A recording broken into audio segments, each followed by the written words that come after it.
businesses are adapting to the lockdown.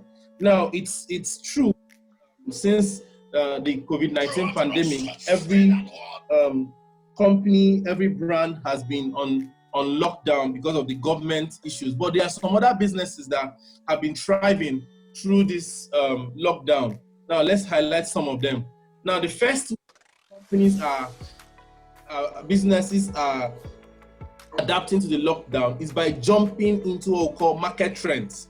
Okay, so businesses are beginning to understand market trends and adapt to it.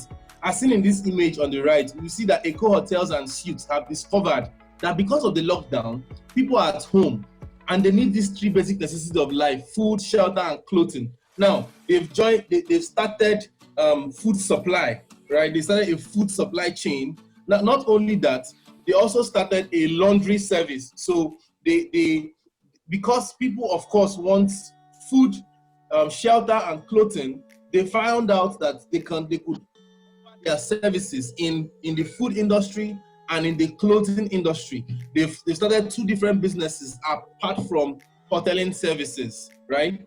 Now, second way businesses are adapting to the lockdown is remote work.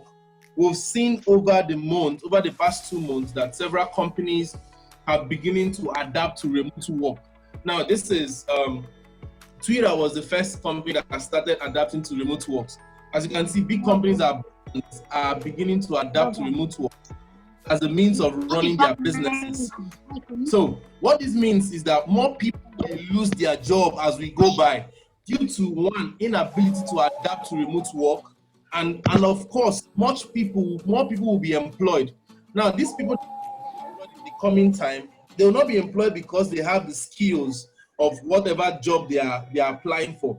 They are going to be employed for those jobs because one, they have the skills, and secondly, they can adapt to working remotely.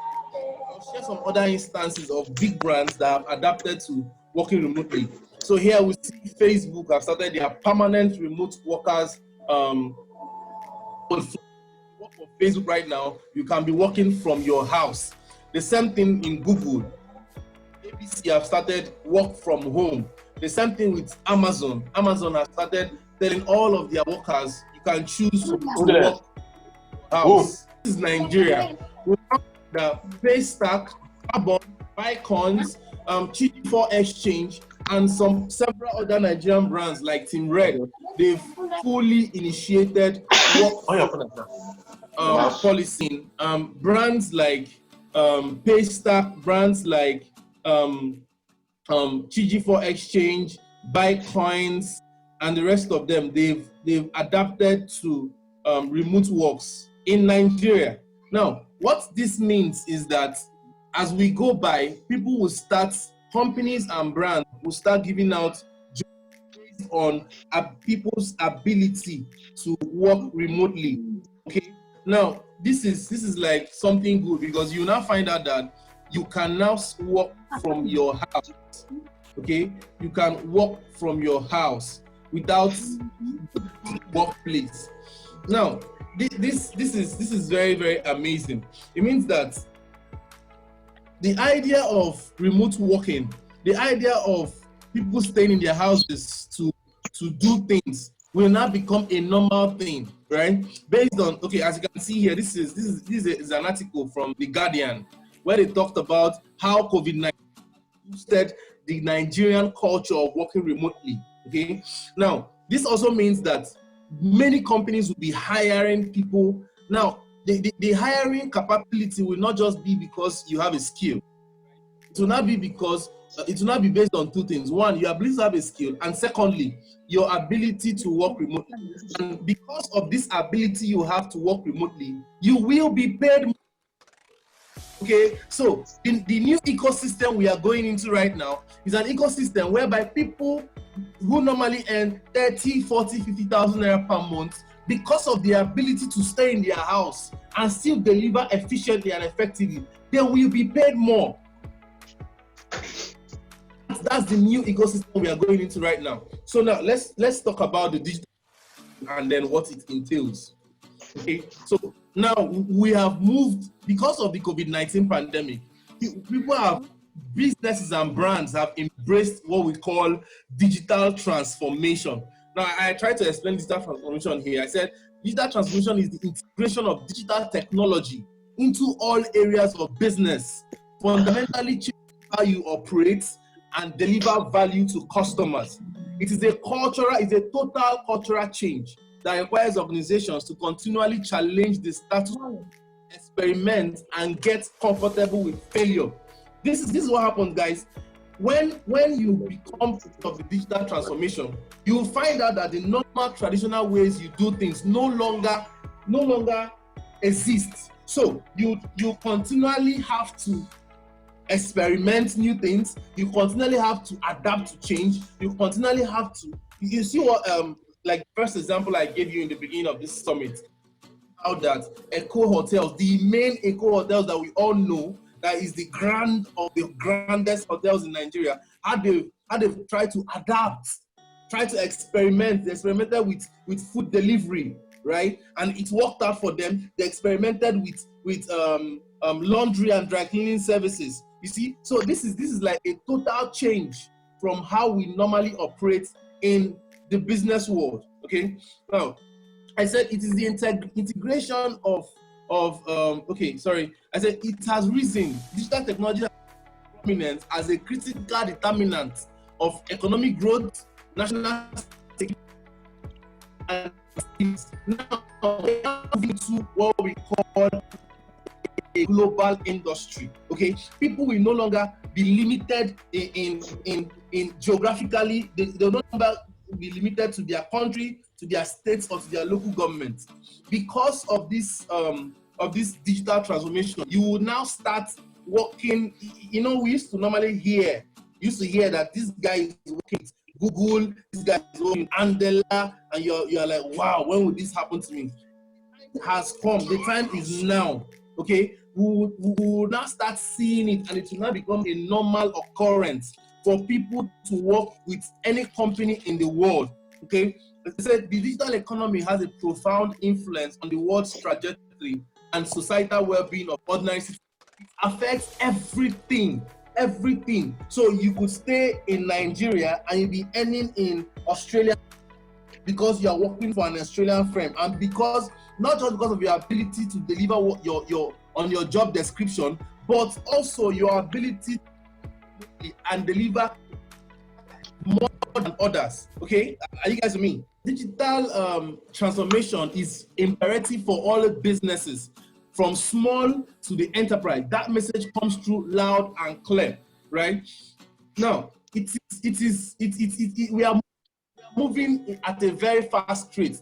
The business industry are moving at a very fast rate. Now, I sent an email this afternoon. I told you, Pastor Olakure Sonya said something. He said that we are now in a recession period. Okay, this is the period where that is characterized by what we call shrinking of opportunities. Okay, now let's say before now, you had every day you come to your shop, every day you open up your business, you have like, let's say 15 to 20 people coming to buy from you.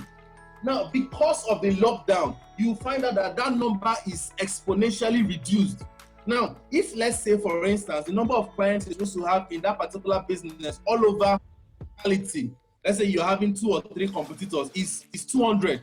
Now, you guys share those number of you're like 5 people run the same business, and you share those clients within yourself.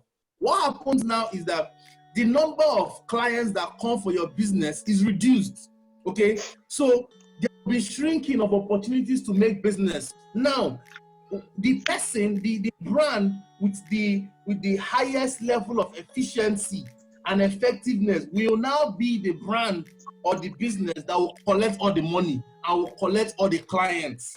Okay, so the business or the brand that have found a way to intertwine the digital industry into their business will be the business that will make more money than others. Okay, like I said here, you may not love the term digital transformation, but love it or not, the business mandate behind the term to rethink old operating models, to experiment more, to become more agile in your ability to respond to customers and rivals. It's not going anywhere. You have to learn how to adapt to the industry. COVID-19 has brought us into a full digital industry. We have been waiting for this time. We have been planning and waiting for it. Now is the time. For now, companies and brands, they normally use what we call the offline ecosystem to use as the front door to their brand. Right? Now, a company will use let's say their office or their shop as their what's it called, as the front end to their business, right? And then they would use a website or a Facebook page or a landing page as the back end to their site. That was before the COVID-19 period. Now all businesses are meant to intertwine the online ecosystem into their work environment. So you should, as a business or a company, what you should be looking at right now is to use the online ecosystem front end, and then use your office as your back end. So your online businesses should be where you transact more with your clients. Okay, that is what we call digital technology integration. Okay. Now, I want to talk about the 8 key digital trends. The 8 digital trends of digital transformation. The first one is rapid adoption of digital operating models. Okay, so you can now use services such as social media marketing, email marketing. You could use SEOs, Google Adverts to integrate a cross-functional platform or framework for your business. Now you could work with Google Teams, you could work with Trello, with Zepero, all those apps that allow you to integrate cross-functional teams. Okay, now because everybody have moved online, we now have a combination of people from different areas working on one particular goal, which is moving your business forward. The second point here is saying that people that have invested in big data governance and analytics will leapfrog their competitors. Let me give you a typical example of this. Now, let's say two different companies, right, are having exactly the same products. Now, the first company is all about sales, and sales. Why the second company? Of course, they are making sales, but they are investing in finding out their customer interaction, their consumer habits, their consumer marketing strategies. You will find at the long run that brand B will make more sales than brand A. Reasons being that they have put on enough time. We are saying you will find out that the second company will make more money in the long run than the first company. Reasons being that they've invested a lot in the buying habits of their users. Okay, they've invested a lot into finding out the customer interactions of they spent a lot in literally data and analytics. Okay, that's why brands like Google, Facebook, and Amazon are the highest brand in the world today. Reasons being that the only thing they trade is your data. So they know you more than yourself. Google knows you more than yourself. They know everything you do, and they have the record of the things you've done for the past 3 years. Okay, Facebook, the same thing. They know you more than yourself, so they know what they can advertise to you and make you to buy. So they know how to use analytics and get you to do something they want you to do. Okay, that's why they are in the top businesses in the world. Okay, now the third element of data transformation is better use of AI and machine learning. We will find out that it's already happening. A hospital in Rwanda has ordered for 27 robots that are going to charge of checking patients. Okay, so now we are moving into the use of artificial intelligence, or moving into the use of machine learning to improve human interaction, to improve business and sales, to improve customer incubation, and the rest of them. Right now, the next thing the next element that is characteristic of digital transformation is continued merger and acquisition activities in the IT outsourcing industry. You find out that many companies will be merging, companies will be buying companies, and so on and so forth, right?